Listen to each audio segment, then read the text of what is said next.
light. We need to push the car to the third place in the podium, mate.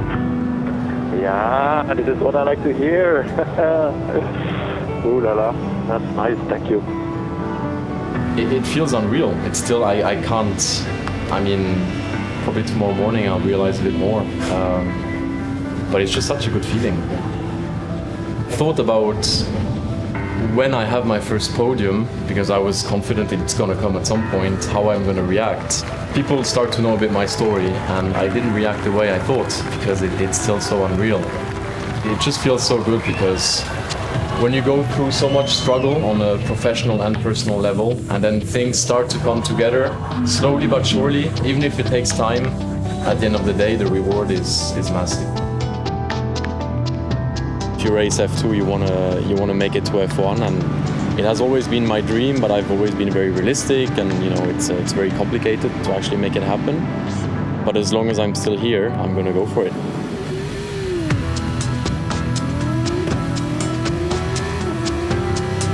Once again, the start was mega.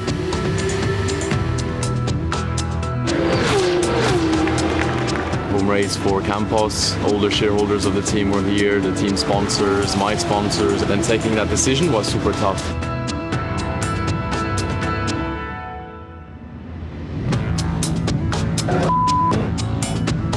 Probably the hardest session of my life. The neck is all over the place. For some reason, every year there's like huge challenges, but I feel like anything that happens now, I'll deal with it. I called Roberto and I said, as a friend, I want to give you my seat. It's funded, you just have to hop in. And I thought he would be the perfect fit. Roberto Merry barges his way by. As I always say, never give up, so at some point it will be fine and I'll be back.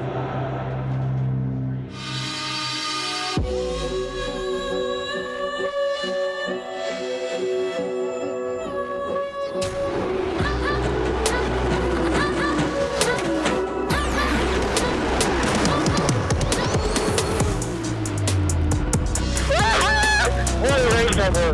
That's how we do it, baby. Yes! Finally! Oh, that was fun.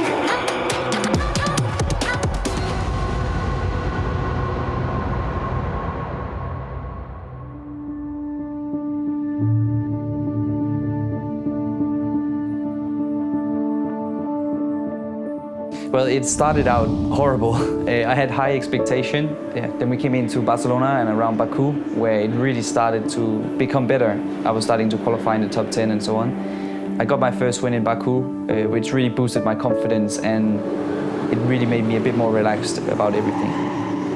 There's a log up for the race leader. Does he open the door? He does. Deruvala's wide. There's a sniff of an opportunity for Vesti. Does he dive to the inside here? Surely Vesti will. Frederik Vesti takes the lead. Can he make the corner?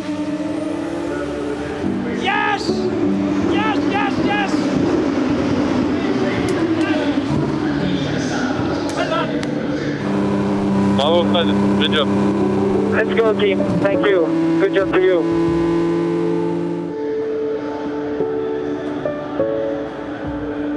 Fantastic. I'm so proud of him. All the hard work now pays off. I knew it was coming, and I knew the way he's working. Like we call it all the time, step by step, because he needs to feel confident about it. And when he does that, then he's gonna be a machine like flying.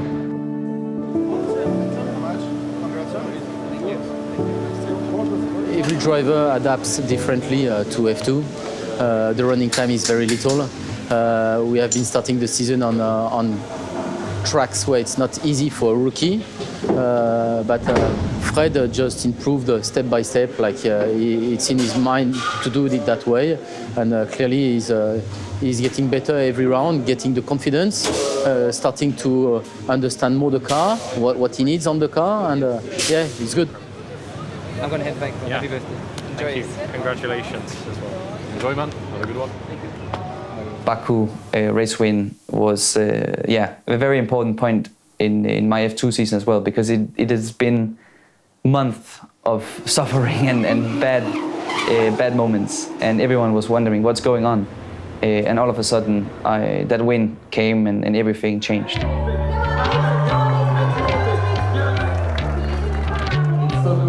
good to see all the fans, and I'm just so excited to see them. Now, you have good form around this. I did my first pole position in Spielberg, and we were just really on a good momentum and scoring points regularly and fighting for the win. Car number 3 doing to the front of the field by 0.03 of a second. At least he was, because Vesti, who struggled to find a clean lap, has now found a fast lap to the front of the field. And you're on board with the driver who took a step to the front row for the first time in Formula 2 last week. Now he's done so again, but this time it's P1. For me, the relationship with the team is everything. It's really about trust, but it's also, I see my team more than I see my family and friends. So you also need to connect and be able to have fun together, because we're really traveling the world together all the time. So if you aren't in the right team and you don't feel comfortable, it's a big challenge and it's a long year ahead.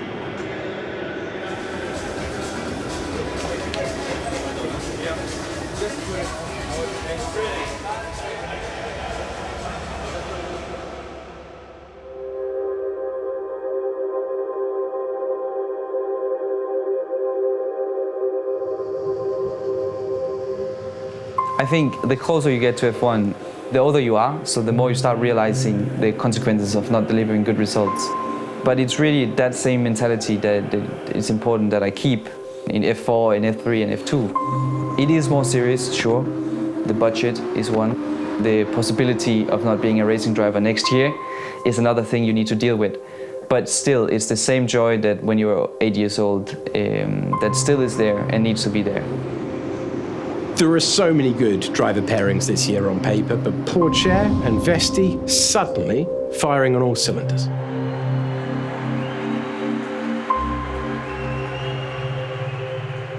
Great for ART, great for the team championship, but that second ART hasn't always been the most competitive. Vesti making it work, and by the way, he's part of a Mercedes Junior program, which has seen every single driver who they've backed to F2 make it to F1. For sure, being a Mercedes Junior driver, it shows that the right people have approved me and they are behind me and supporting me.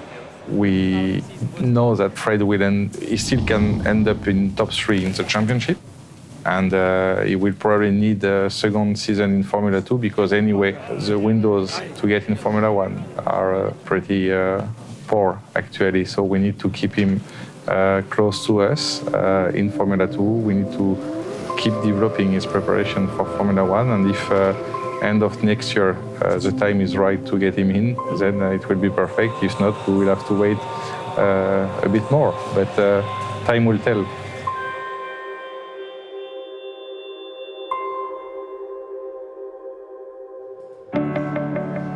Swiss driver Ralph Boschung is one of the great characters of the Formula 2 paddock. For many drivers, his single-seater career would have ended a couple of years ago. Ralph refused to let that happen. The commitment to stay on the grid was paying off. Back end of last year, breakthrough podiums. Start of this year, contending for pole positions, podiums again, and then sometimes motorsport can be cruel, and he's suffering from a neck injury. What hurts so much about this whole situation is that I had everything to do well, and it was going well. So I was good in the championship, I was a happy guy, I have great sponsors, the team's doing great, and then it's like you pull the plug in my own personal life, because I literally couldn't do much for many weeks, and on my professional life. It took a while for me to accept. The first thing for me to understand, in order to recover and be focused, is why? Why did this happen? What is the cause of it? In my case, I did not have any crash, I didn't fall, nothing happened, and it just pops out like that. So what most of the doctors told me is that stress and racing over the years without recovering properly probably caused it. I tried to eliminate stress, so I just literally went in the mountains and relaxed for 3 weeks alone with my dog in a small wooden chalet in the middle of nowhere, and that did a lot of good. Now I'm starting to accept it. I'm here at home in Monaco, trying to relax a little bit and regain some good energy. All of Ralph's experience is so important for a team like Campos. They need someone to lead from the front, and he's the man to do it. They are such an amazing team and they deserve more credit in general. I think they're being extremely underrated, in my opinion. That's very sad to see. You know, at the end of the day, the human relationship within the team is number one. I think if you get along with the people, that's already a huge asset you have. In the past races, he saw a lot more potential to us internally than what he saw on the screens. And this is what keeps his motivation really high, and we are just waiting for his time to arrive. Mr. Campos, who sadly passed away, always had a lot of trust in me. So when I got my finances together again, you know, I called him and he was literally the first one to pick up immediately. And, you know, and we had such a great relationship, and I think also his loss in 2021, in the beginning of the year, just made us all stick together. Like, I just literally feel it's my second family. Even, you know, whenever I stop racing with them, I think I told him already, I think I'll be a shareholder. He has earned every single penny, cent, dollar of sponsorship, even sponsoring where he lives. He's got an amazing livery on the car. He's prepared to put people's faces on the side of his Dallara-built machine to carry on racing in Formula 2.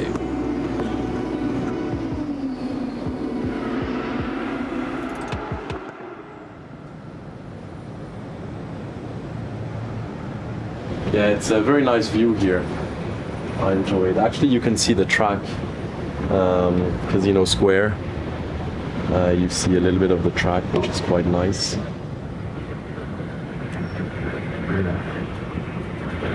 Magnificent.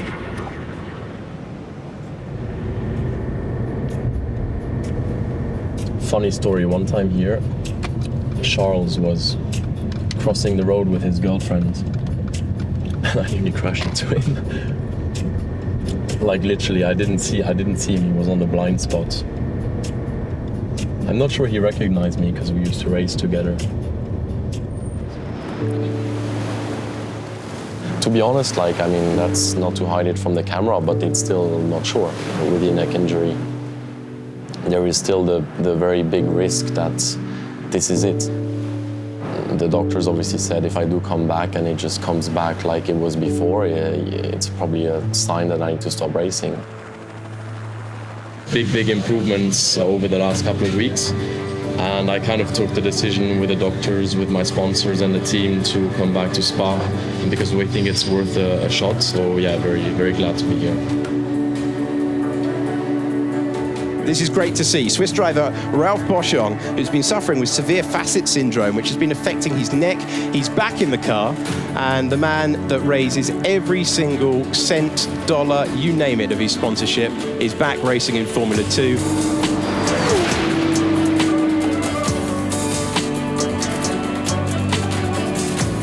What an opportunity for him to try and return to the podium. He is chasing his maiden victory today. Lights out for the sprint in Spa, and a perfect getaway for Ralph Boschung. 2 weeks ago I still couldn't move much, and now we are on the podium in Belgium. Holy.